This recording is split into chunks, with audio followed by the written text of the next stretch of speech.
what's up, guys? Welcome to the Bald Box, where bald men discuss bald-wide issues affecting the globe. Today, man, first of all, my name is E01. I am a member of the Bald Man Association and chairman of Bald Man Association worldwide, bald-wide. Today, I'm joined by two wise bald men from the east of Africa. You know, amazing guys who I know personally as brothers. And these are people who are doing amazing things in society. So yeah, this is a space where we celebrate African excellence.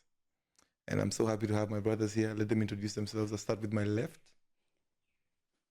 Hi guys, Chasakuyu, proud member of Baldman Association, the chairman himself here. Yeah, that's just it for now. I'm gonna tell us, okay. I'll come back to you. Okay, great. Well, my name is Philip Tuju. My stage name is Phila Tuju. I'm a music mentor.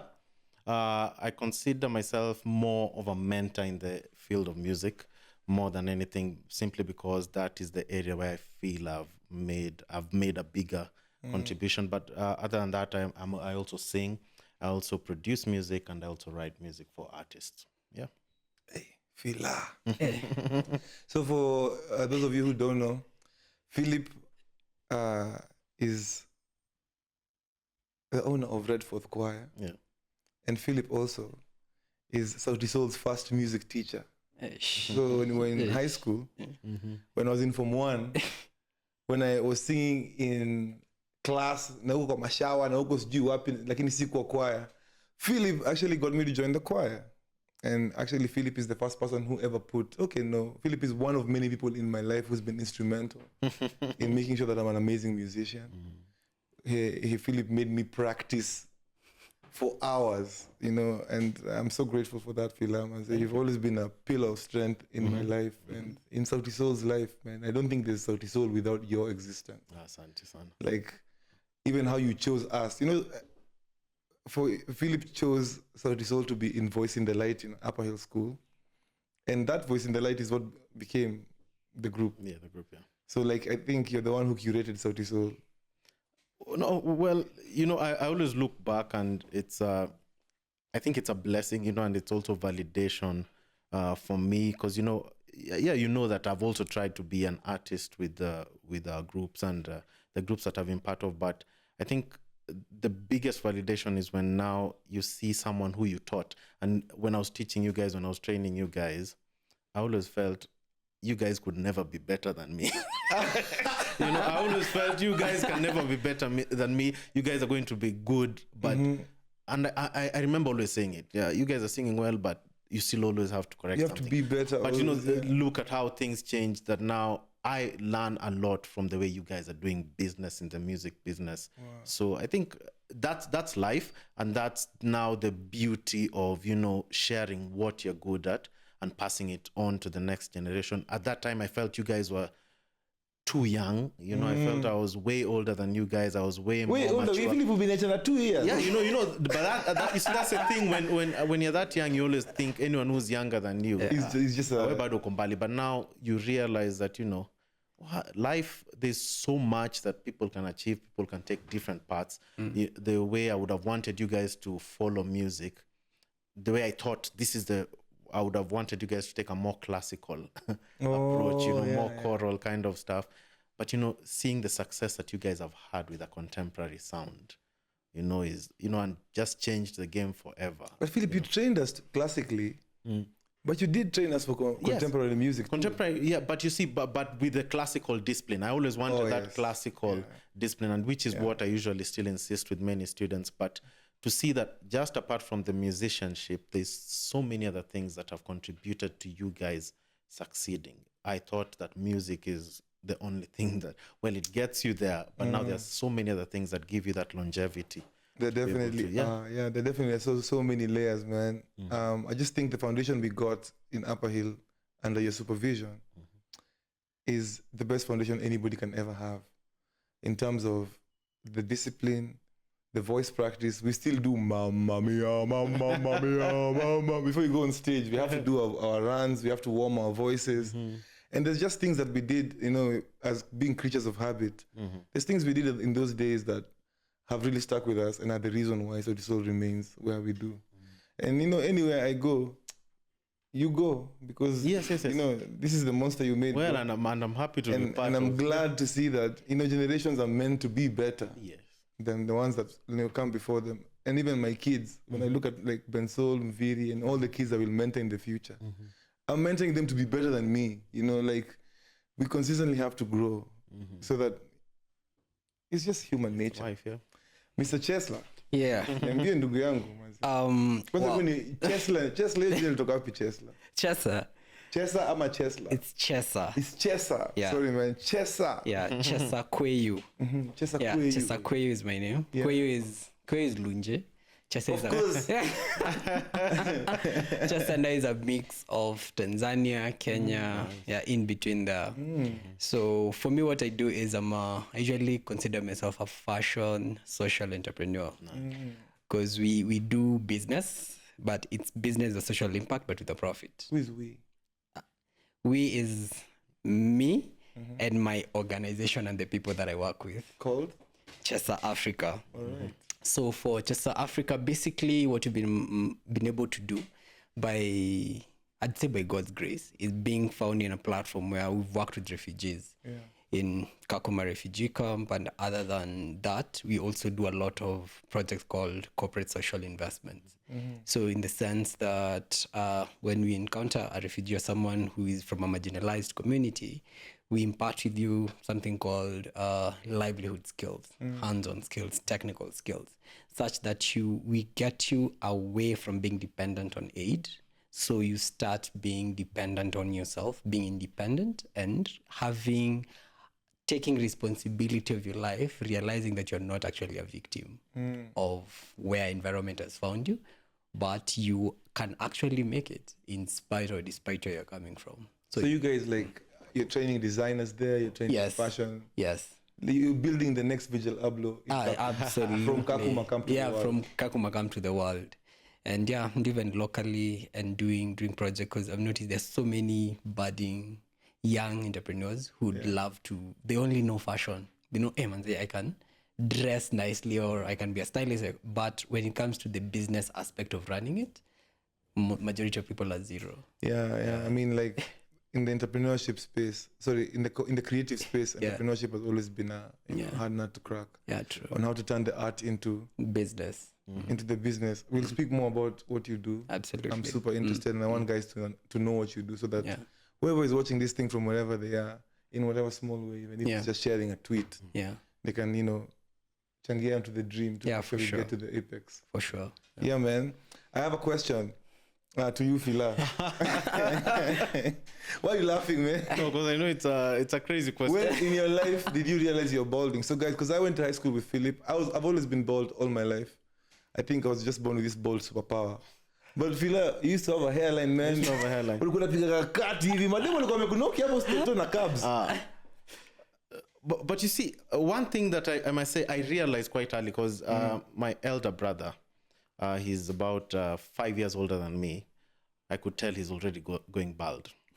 My uncles are bald. So it's a conversation I had with myself way earlier. I said, okay, I've never wanted to go bald, but is there something I can do about it? And from those days I used to, these implants that people put, if I go bald, is it something I can be able to do? But I felt, no.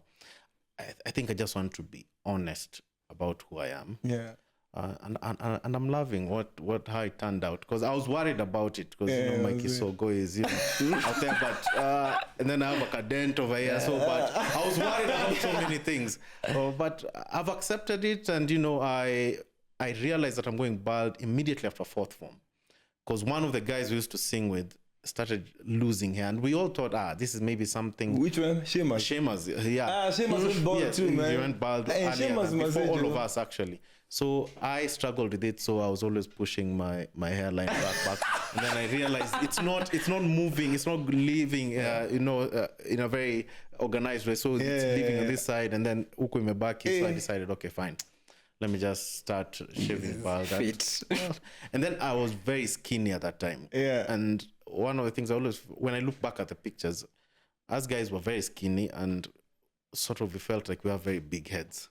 So I feel now since I've added a bit of weight and with my you kind of fit into the ball thing. Yeah, you feel like a lollipop. Yeah, but it's something that I'm never insecure about it. Even with the young guys that I'm training and mentoring, they're always making fun of bald guys. But I mean, I have to also attribute it to, successful guys who are also bald. Yeah.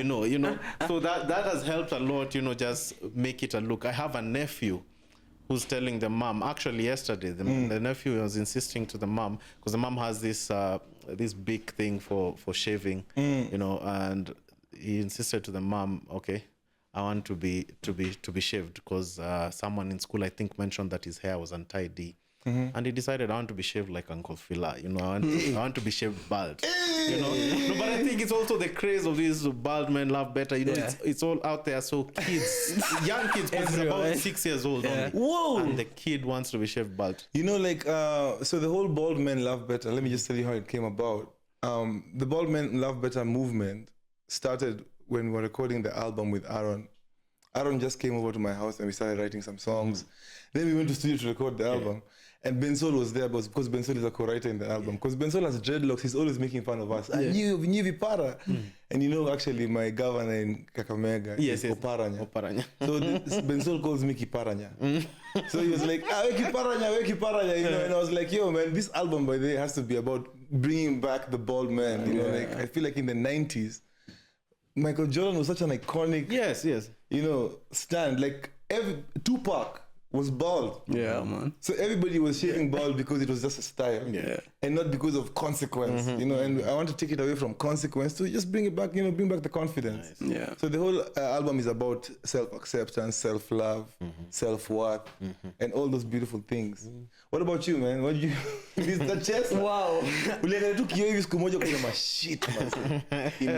I actually used to also have an airline, by the way. Very, like a very pronounced one. Then there's this particular time I noticed actually my hair, I'm losing hair. And I didn't know, where's my hair going?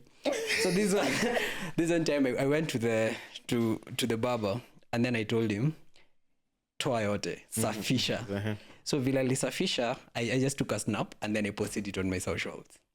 And then I was like, baldness. Let's see how this goes. Hey, the comments I got, like, you look better, you look nice. And then personally, I believe, and I usually say, perception usually pays, yeah? Yes.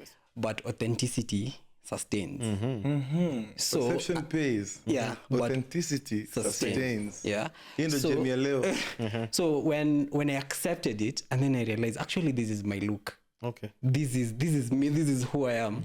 And me being comfortable in my skin, in my baldness, actually got 2-3 of my buddies who were actually losing hair and were considering procedures to take on with me. And they're like, yeah, but hey, bro, this is our fit. This is the club. This is the crew. We are going bald. And I've never gone back. And I've really been comfortable with my skin. Once you go bald, don't but there's nothing really you can do about it. Yeah, you can't come back. I mean, you can try, like LeBron James has tried like a million times to, But anyway, what's your process, Phila? Like, what's your favorite way to cut your hair, to groom your hair bald? Well, when I hang around guys who are bald, like his is a very, very clean cut. I can't do that. I'm still struggling with the clean cut. Yeah. I put it low, but there's a certain shine that guys have. You also don't do this. And I need to meet his barber because I like the shine, man. Yeah. Well, so I'd want to know how that one is done. I've tried doing it with the barbers because I don't do it myself because I understand that people actually do it. Mine, I just do mine every twice a week. I'm still at that stage. Some guys I realize do it almost every day. Yeah. I think this and what's the process like? Hata kama unafanya twice a week, like naenda tu kwa baba, I just tell him kawaida, put it low. Uko na baba wako like specific? Yeah, specific, but I want to change him. Anani boss quizy. Sasa hakuna style hapo.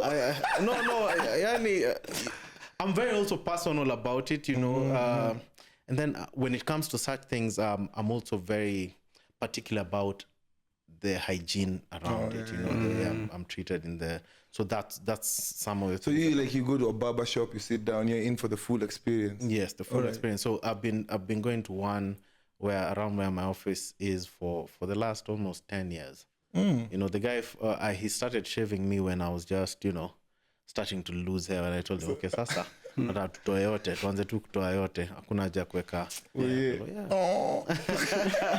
And what's your process, Jason? My process is I've had one barber since I went bald, and for me, like you've said, a barb is very personal. Yeah, and I noticed when I began, it was just normally that vibrator thing, and then they shave. But now when I got this new guy, I started going, I go sit down. The first thing is they usually shave with a normal machine first. And then after that, they usually apply water. And then after water, they apply that. This is some cream they apply. And then now they take the blade. Oh, good. All right. You remember, big. All right. And then now they petisha until when they touch it, it's, you know. And I like it that Smooth way. all the way. So I don't do it every day. I do it twice a week. Nice. Yeah. Nice, man. I get my barber to come to my house. Yeah, we've seen that. Because Follows you around. Not he doesn't follow me around, but like you know, even twice a week maybe. Yeah, and I just think it's better, you know, because I mean, when I'm like in my house, I can express myself. Me and my barber have so many conversations. I feel like my relationship with my barber is beyond the haircut. Yeah, true. You know, like this guy is usually sometimes the first person I'm interacting with in my day. He just checked into the crib. So like that's the person I'm waking up to, because Chiki leaves the house at like 5 a.m. And that's the first guy I'm interacting with, and we just create a good vibe of how we start our day at that particular point. I've had the same barber also me for like 10 years. Yeah. So anyway, today I think we're here because both of you are people who have been very instrumental and people who are very passionate about education. And I think especially in the arts, True. it's important for us to just have a conversation around how, first of all, do we have enough art education in this country? Second, what can we do to better education around the arts? And just start, like, what do we understand about education? You probably have more experience than I have. So I have some questions. And then we'll just I'll shoot the questions and then we'll just banter. Because, sorry man, Jackson alikuwa anataka kunipatia iPad, mimi niko na Infinix. So like my first question here is, what do you understand? What's school to you? What is school? What's education? What is school to you guys? Well, school, I'd look at it in different ways. There's a universal acceptance of what education is, and that means the formal education of going to school, getting certain skills, getting a foundation in any area of study that you want to do. And then now there's the informal side of it, where I now look at it as when we talk about apprenticeship and we talk about mentorship, about, you know, developing specific skills for a specific field to help you be a better person in that particular field. And the place of that and the importance of that, I think, is something that can't be disregarded in any form, you know, as particularly now for us as artists. Because we are talented, you know, we are talented, and you've made a mark in the industry as a musician, or maybe you have a lot of promise of that gift that you're just born with and you've developed on your own over time. But the importance of you being guided to become better in that is very, very important, both in the formal setting and also just being mentored by someone who has been there before you, or someone who has learned from the mistakes on that journey. So I consider that to be education. Yes. And you? For me, education, I consider education having the ability to adjust and think, actually. You know, because the times when we're living in, things are very dynamic.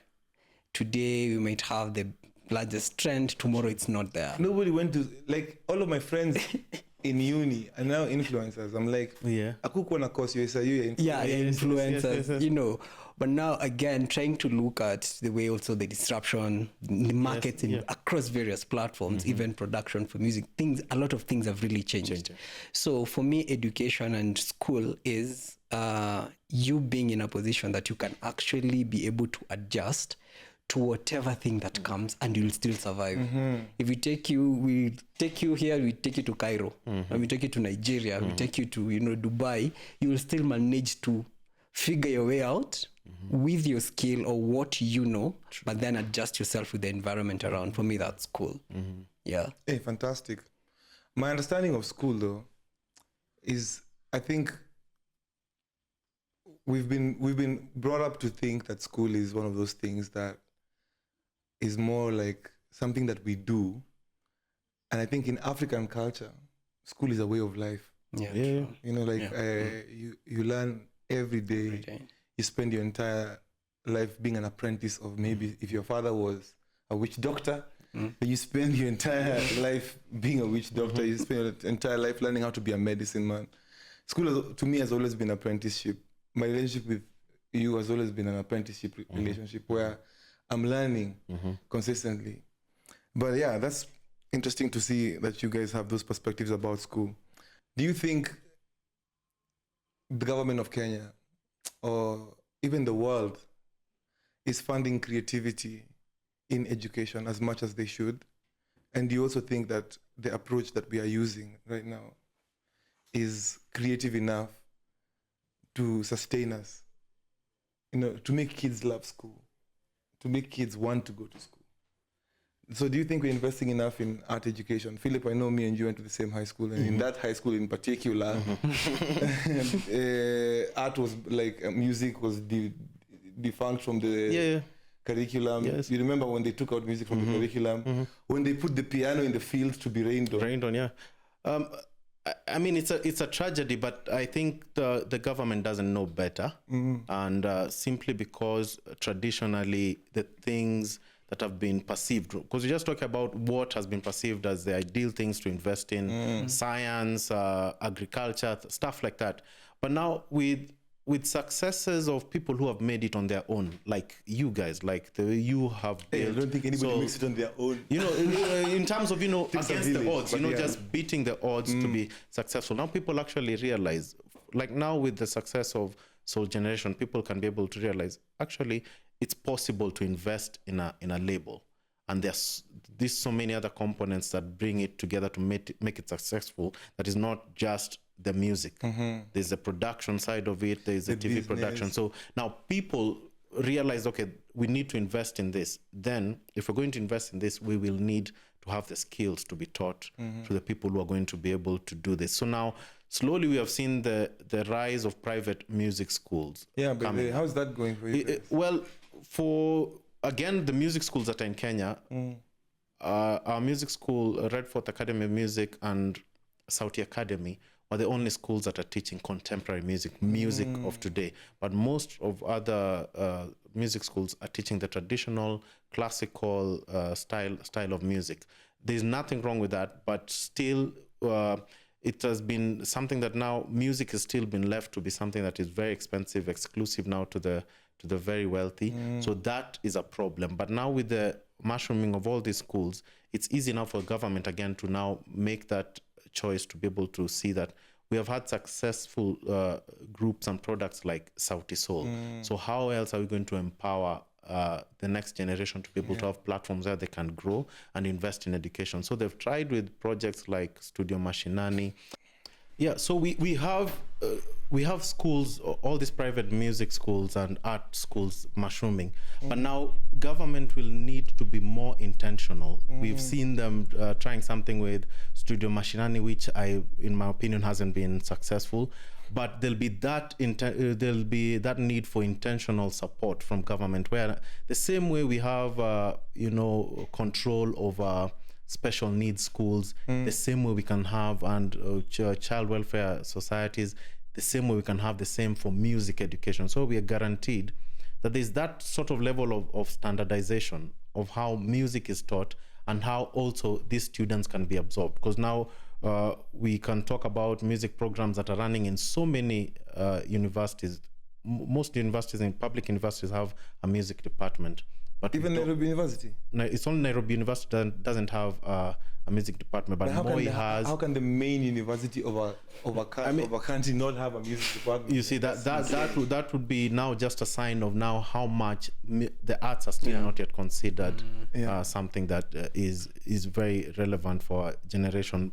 But if we can have that support, because we have so many students who are studying music at KU, Moi University, but still are not being absorbed into the industry. Like I even feel like Sauti Academy, because I have experience like teaching there. I have experience working with Natalie there, and Redforth have more artists in the industry than KU. And by that I'm not even saying that mtoto wako kitwa KU kataa. Nasema yani nikiangalia Sauti Academy pekee imetoa Willy Paul, imetoa Bahati, imetoa Hat the Band, imetoa Bensoul, imetoa Airosh, Mutoria. And Sauti Academy, that just very basic contemporary teaching school. Yes, that because that product worked, that format of teaching worked, because the owners of the school were able to identify this is what we want to put out in our students, and students were able to see, okay, I want to be this kind of performer.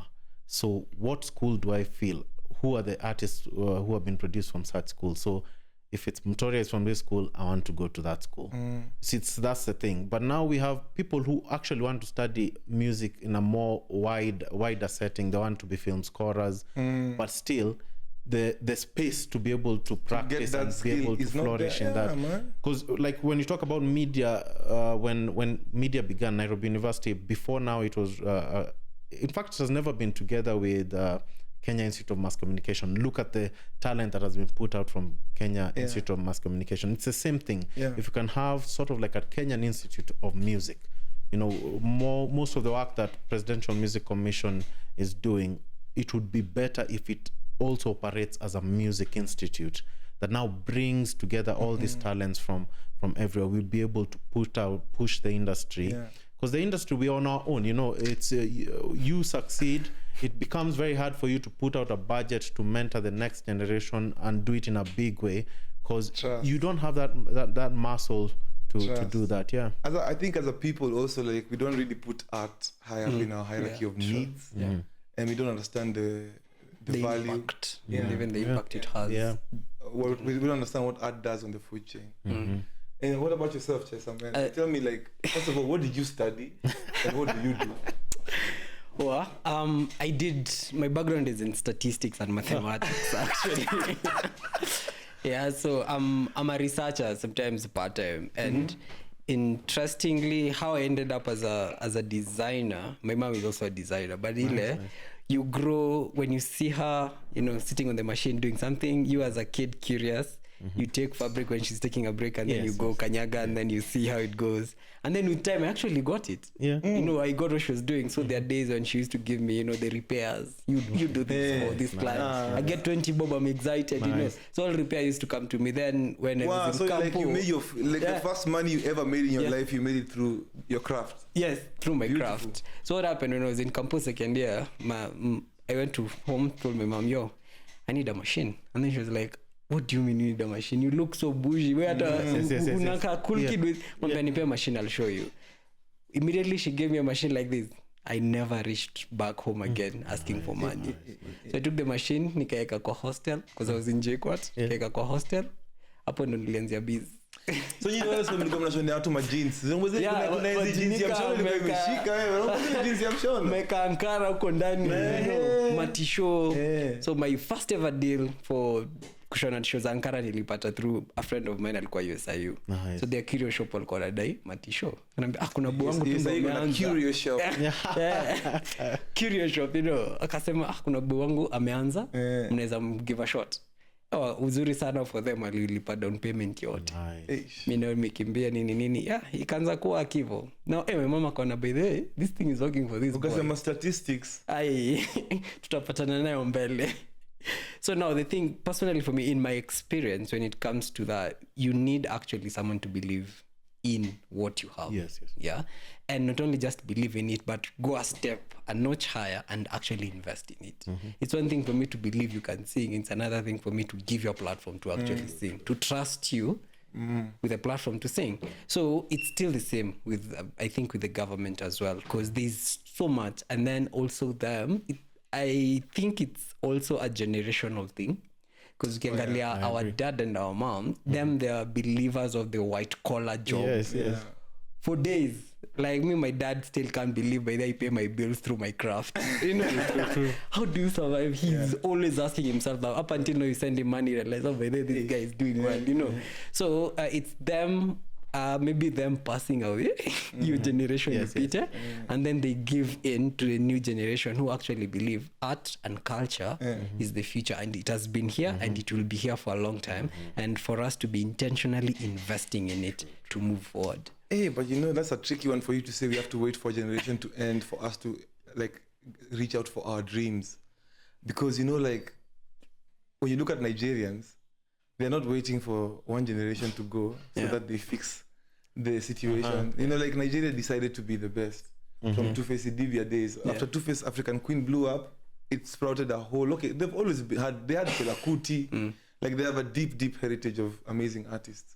But I love what you're saying about being intentional, because we have to be intentional to give a certain percentage of our GDP to the creative economy, like Korea does, 1%, you know, and we have to like do that religiously for 30 years to have the number one song in the world. I'm trying to imagine. It's a process, guys. It'll be shorter for us because, first of all, Kenyans are the most connected people in terms of, we have the highest mobile banked population in Africa. Yeah, this is a beautiful country to be in terms of absorption of technology and all of these things.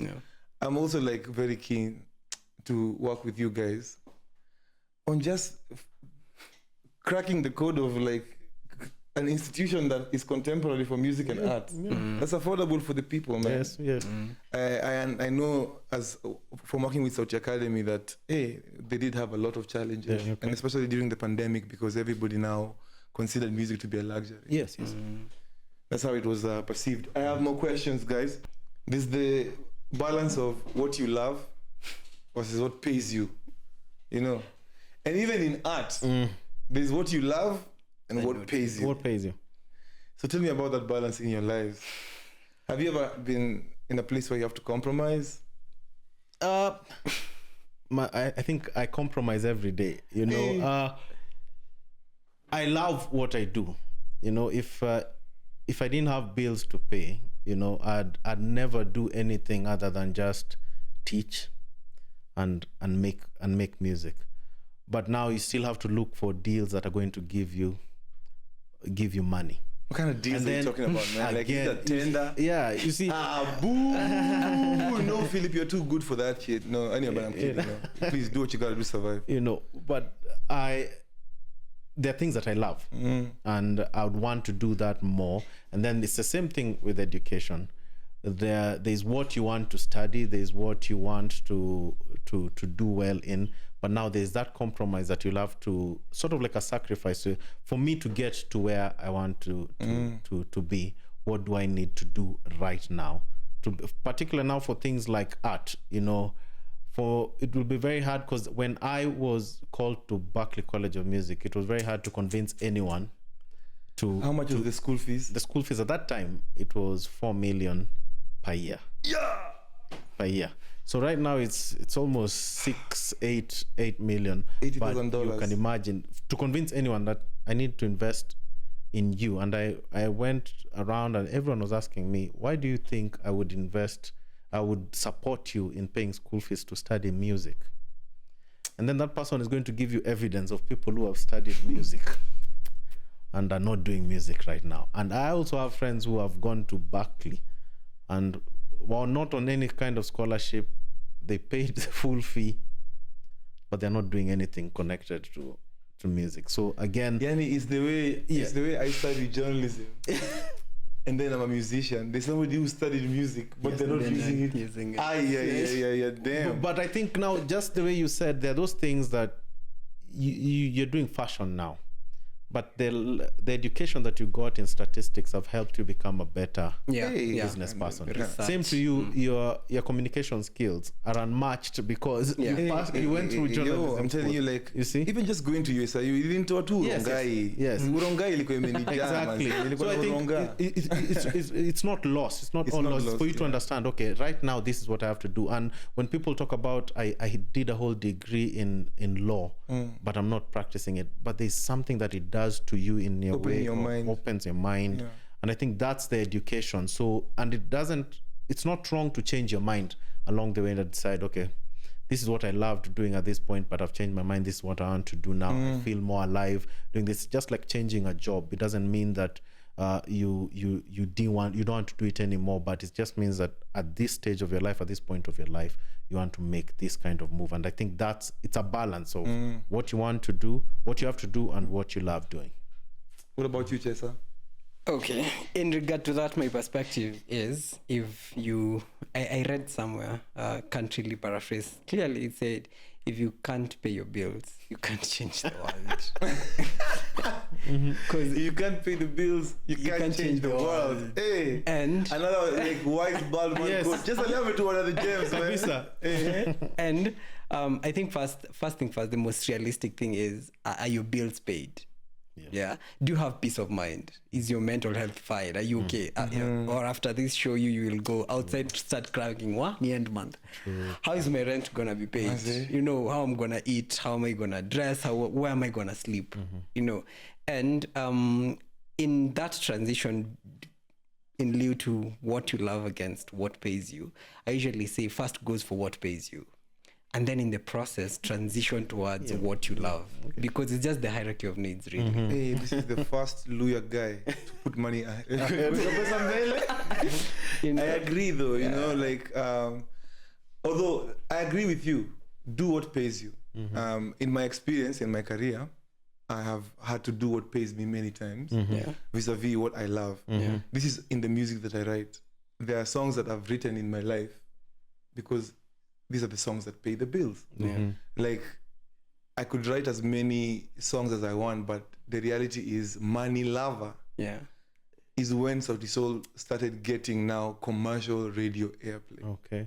Before that, we were just a niche kind of guy, like group. We were known in universities, Makampo, tumeshika tu nini hapo Lions, hapo Tao. Lakini when nilifanya Safaricom Live nikaanza kuingia mashinani mazee, hakuna msee anajua Sauti Sol outside in Kisumu, because there was no Java in Kisumu at that time. And so then we had to make music that resonates with the people that didn't quite fit our style, and you know, we just had to own up to that new style. And even right now, Sauti Sol is in a place where we have to write music that's just not even maybe for this market. Okay. We have to write music for the global market, which is a different lingo. It's in English. It's culture. So many things that I'm uncomfortable about, but I have to do because those things will pay the bills. Right. And then they allow me to sit down and do a jazz project with Aaron, where I can express myself now unbound. But yes, there's a balance there between what you love and what. But you said something about what, give me the quote again. If you can't pay your bills, you can't change the world. Chase the money. And if the money you have cannot solve the problems you have, eat that money. All right. Next question. Is education the key to success? And what do you define as success? Education is the key to success. I believe that. And it all depends on what you interpret as education, and that's what we talked about at the beginning. The formal side of it, you still need the skills to build yourself better. And then on the mentorship side of it, which is not very formal, you just learn from others. Even just by sitting here, I'm learning from you guys. I think that is education. And I leave this place a better person. And that's now, if I become better at what I do and the way I carry myself and how I do business, that is success to me. 100%, man. Like getting an education is such a vital thing in somebody's life. that I just want to encourage guys, even if you're not getting like a formal school education, to open up a book, because when you open up a book, the world opens up to you, man. Sure, Like, man. Yeah. the things that I found in reading, in my quest for, just knowledge in my field, and in things that are not even related to my field, are just things that make me different. Okay. Yeah, and I'm encouraging anyone who's watching this, man. Like, education is everything. Yeah. It's not the only thing. It's everything. But it is. Yeah. In line with that, for me, is education the key of to success? Really, education is actually what I agree. It's everything. Yeah. And there's an African proverb that says, "A man who does not travel will marry his sister." But let me relate it to put it in context. So when you read, you usually you open yourself to the world, and really the world is in people's perspectives, people's view of life, culture, how they perceive life, and also bringing it rightly in context in the times we're living in. Things have changed so much. A lot is so dynamic. Yeah. I usually say, you might be in Africa, Kenya, Nairobi, Kawangware, ama Korongai. As long as you have a smartphone, you have the same access to someone with the same information. Mwenye ako MIT. True. Yeah. Mse moja mwenye ako South Korea, you have roughly the same information. Whatever they Google, wherever they are, if you Google the same, it brings the same results. Except North Korea. Probably except North Korea. So really, for me, what I really define as success is when you set something, you actually want to do it. Do you respect yourself enough to do it? Yeah. Do you set orders above self? Yeah. I usually say, do you have irreducible minimums? Those things that they dictate how you live your life. You have your own code. Expand on irreducible minimums. Irreducible minimums are, it's like your own, the same way Baldman Association, you have our own code of conduct. Yeah. So in your personal life, you should have a code of conduct. Okay. Like when you say you will do something, are you gonna stick your head to and actually do it? Right. That's success, because the first competition is you. Yes. And if you can compete against yourself and win, believe me, the world around you will win. Why? Because you've outdone yourself. Because based on, put a case in point, for instance, Sauti sold, you guys get to realize you actually ended up, you're not competing with the Kenyan market anymore. It's international. True. And by the time you're landing in the international market, you realize actually we are boys. They are men. I'll give you a very humbling. Are you done? Please finish. Okay. People need to hear what you have to say. So by the time you reach in a certain platform, you realize actually there are men in this table. Yes. I'm just a boy. Let me sit down and listen and learn. Yeah. Now, education, what education does, I remember this first lecture in campus. This lecture, I remember it was macroeconomics. The lecturer entered and he said, "Do you know why the university is called the university?" And I've never forgotten it. He says it began from the word universal. So universal is, for someone who has gone to campus, hata ikuwe ni Mutaratara campus uko ndani, as long as ni university, you will meet someone from Kitui or from Kakamega, you'll meet someone from Turkana, and you see that interchange of culture, mindset, and ideas. It's way different from someone who just cleared high school and akachil base mtaani. Yeah, and that is where the difference is. And education being the key to success, that is actually what makes it very, very key. It's everything. Yeah. Philip, what do you define as success?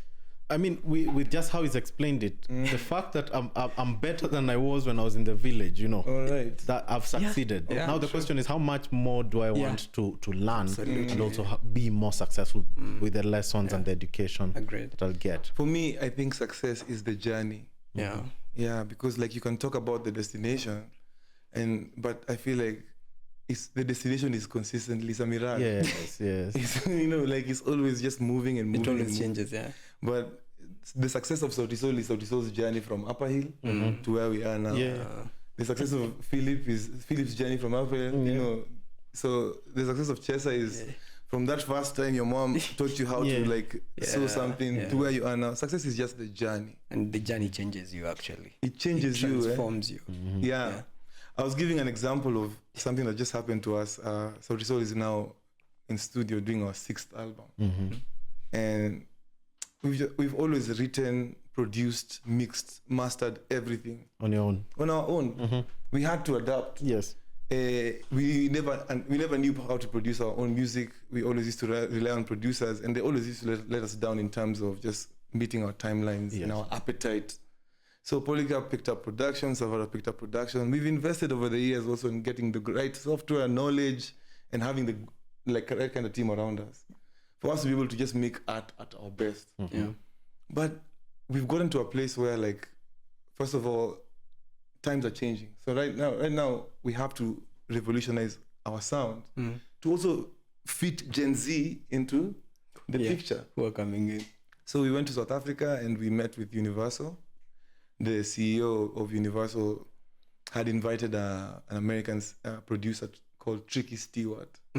Tricky Stewart is the producer of All the Single Ladies. What? Tricky Stewart is the producer of You Can Stand Under My Umbrella. Ella. Tricky Stewart is the producer of Baby. You know, like Justin Bieber pop. So we were in studio with Tricky. This is last week, by the way. Yeah. And we got in, and you know, like me as always, Bien, I'm already thinking of songs that I want to write. Because now I'm with Tricky. I'm thinking, like, what kind of songs should I write for this session? And for the first time in my career and in my life, my songs had been written for me. The tracks had been made. My job was to get into the booth and just sing. And that shit didn't sit well with me for the first few minutes. I was like, I'm not that kind of artist. But in that process, I had to be humble to understand that these guys have been places that I have never been. Tricky is 50. And he's still, I'm in my prime. But Tricky is 50 years old. You know what I'm saying? And he's been in the game for so long. And that's when actually we decided to just surrender to the process. You know, like, let's just surrender, man. There's nothing to lose. In fact, the worst thing we can do is not try. And it was so beautiful, man. I can't wait for the fans to hear what's about to come. But it's just because we really just surrendered to the process. And it was, funzo. Last question. Homeschooling versus going to an actual physical school. I know, Philip, you're a teacher and you teach online as well as physically. So what do you think about when we talk about adapting, you know, COVID has taught me a lot. I've realized things that we can be able to do even in the whole teaching space. I think it will boil down to choices. What do you prefer? What values do you also want to share with your children? What do you want them to learn? Are there things that in a homeschooling setting, I usually feel that it's a bit too controlled to prepare a student to be able to thrive in the outside world. I would prefer formal education where they go to school and they sit in a class in a group of people more than the teacher coming to the house. But it's a question of taste, again, simply because of financial implications. Are you able to afford it? Yo, guys, man, I've been having this debate coming around a lot. I'm always very keen to different techniques of, you know, administering education. My neighbors have 2 kids. One is homeschooled and one goes to school. First of all, what are your views about homeschooling versus the school system? Well, I think here I'm going to be more traditional. I'll go with the school instead of homeschooling. But with COVID and the experience with COVID and noticing the possibilities of what can be achieved even in a home setting, I agree. It all boils down to taste. What are the ideals that the parents feel are going to be imparted in their children in a homeschooling setting and also in the regular school setting. So it's just a question of choice. Again, issues of cost. because private schools, people are very particular on that private education, and they're not comfortable with now government schools, and then now the transition phase of the CBC also doesn't help. So many parents would opt now to do this other systems where they bring the teachers coming home. Well, it's a question of taste, but I usually feel that the homeschooled student doesn't have that real wild experience of socialization and interacting on that level of competition, because there's a competition that students have when in that school setting. Is competition healthy in a school setting? Doesn't it breed, like, I look at the work environment that we have, especially in Kenya, of people undercutting each other in the office, of just like some cutthroat built in school. Those things are built in school competitions and stuff like that, don't you think? No, but life is about, just there's also, now we're talking about education, there's also that education that you learn, this guy is doing it better than me. Why are you more successful than me? And I actually think I'm better than you. So it just depends. There's that healthy competition, and I'm talking about the healthy competition that is found in school, where you understand, I like how that guy carries himself. Because if you're around family all the time, you're studying with your brothers and sisters, your main role models are only your parents. You also get to adapt to their mannerisms and behaviors that are not very good, and you become, because you see, I mean, we all have issues. There are things that your children will pick up from you, and they'll also pick up the bad habits that you have, so when they interact with other people, they are able now to adapt. Okay, my dad behaves like this, but I think that's not really nice. That's the best. So I agree. If I was to put a vote to it, I'd go for the regular school setting. Ish, okay. Chairman Chesa. For me, actually, I'd go for homeschooling in this perspective. Homeschooling, the standard, the academic standard is usually 85%. That's like I'd say the minimum. So with it, that's why you'd find homeschooled students, they're very sharp, they're very smart, because the standard is already high. Yes. So they know this is I need to cut this. So when you take the same kid among other people, you find they actually outsmart them. So that's one. One, I'd go for homeschooling. Two is when you're homeschooling your kids, be able to control in terms of the values and the mindset you need to pass across. So you have to ensure, you as a parent, you have your A game. Morally, you're sorted, you're proper. You have a very clear, focused sense of direction, and you know what you want them to do. And for me, a case in point, I have a friend who they have homeschooled their kids. So one of the kid actually wants to be a scientist in NASA. So what the dad definitely is well able financially. So the dad he looked for a scientist in NASA. So he just managed to get the kid to be exposed around this guy. So by the time you're interacting with this kid, even if they're 16, this kid can innovate something you wouldn't imagine. Someone at 16 in the regular scene could. But case in point, for me, homeschooling it's a matter of exposure and also what you want specifically to be imbibed in your kids. I got a mix of the two growing up, because for a season in my life there, my parents couldn't afford like school fees and stuff. So I was homeschooled I didn't go to school for like 2 terms. And there used to be a guy who used to come and teach me math, and and I'll be honest, man, like the hands-on approach really made me a better student, like at that whole academia scene. But I didn't fit well in class. I was too loud. I was too expressive. I have ADHD for days, like just trying to concentrate in that whole setting where everything is supposed to be one size fits all. Didn't quite work for me.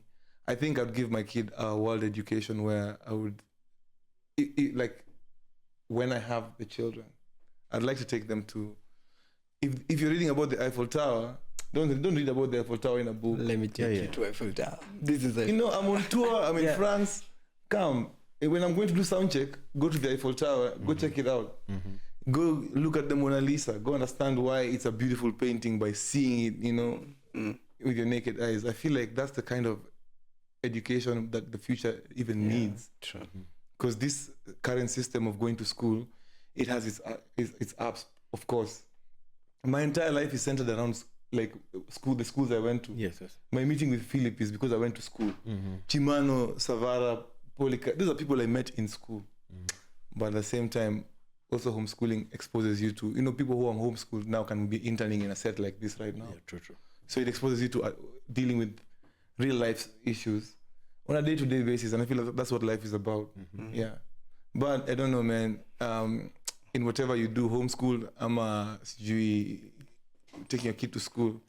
I think the common denominator there is for your child to be an upright human being. You just have to be present. Yeah, true. Yeah, it's important for us to be present. But anyway, guys, thank you so much for coming through today. Thank you for having us, man. Thanks, man. The conversation has really nourished my soul, and I really hope we can have more moments. Yeah. Sit down and break bread as bald men like this. Yeah. You're watching the Bald Box, guys. The Bald Box is a space where bald men discuss global issues, bald-wide. I feel it's discriminatory. It is meant to be discriminatory, guys. Just not in a bad way. But I think bald people have something to say. Yeah, and until they finish all the bald men on earth, this space will be reserved for bald men to come and speak their wisdom. Balding is associated with wealth and wisdom. Absolutely. And that's all you've gotten from these two lovely gentlemen. Guys, you've given me gems. Hey, Philip, you're still teaching me 20 years in. You also teach every me time about I'm meeting idea. you, I'm learning. Chesa, I'm looking forward to being your friend because you have the nuggets, and you have as a bald man, you've nourished people with nuggets. So because I'm a nice guy, I've decided to bring you guys courtesy of Bic. There's a hamper here in Jameson. Feel us, you just unpack this stuff. I unpack this stuff. Yeah, open the gift. Open the gift, Mr. Chesa. Yeah. Open the gift, Mazeani hapo hivyo. Watu waone nini. Yeah, Jameson of course Black Barrel have come through with the mzinga. Hii mzinga by the way ni mzinga ya kizee. Kabisa. Asanteni Jameson mazee. Oh, by the way. Yeah, so by the Brilliant. Wait, for your bald heads, guys. That's Kipara culture. It's a shea butter for, making the crown shine. Nice. Also, there's a t-shirt here for you guys. This is much that we co-branded with Bic just for the album, and to make sure that thank you, man. When you're walking out there, you're looking suave in your t-shirt. Hapo pia kuna hiyo Flex 5. Bic, eh? Yeah, Bic Razor Flex 5 hapo hivyo. But you guys, this razor is good, man. These are my bumps. Keep it smooth. Yeah, man. And also we'll be doing a lot more content teaching you techniques on how to shave your hair because ati kupata bumps, sijui kufanya nini. Yeah, I think we need to do some self-care grooming videos. We'll be having some doctors on the panel also talking about just men's health on your bald head and women's, for women who want to be bald too. But thank you guys and mad blessings. And hey, we need a bald quote to sign out for every episode. But you have a bald quote. For me, what I'd say, definitely bald men love better, but and also I was told when you say but usually cancelled on the first stage. Okay. So bald men love better, and the shinier it is, the more clearer you can also see. Fantastic, man. I would say for you to be bald, also give me your quote. No, I can't give a quote about I'm supporting this thing. Your parting shot, bro. Yeah. Well, my parting shot is just be true to who you are. I mean, it's now cool to be bald. There was a time it wasn't cool. It's always been cool, man. Michael Jordan is bald, guys. Please, Tupac. Yeah, but it's cool to be bald for the young guys who are just getting into it. I mean, there's every indication that there's a time that the whole every male is going to be bald. So yeah, accept it. The earlier the better. It's coming. Yeah, man. And I just want to say, guys, that if you're bald and you're out there, or if you're bold and you're out there, the glow outside starts from within. So man, safisha ndani na hiyo nje itakuwa sawa. Asanteni mazee.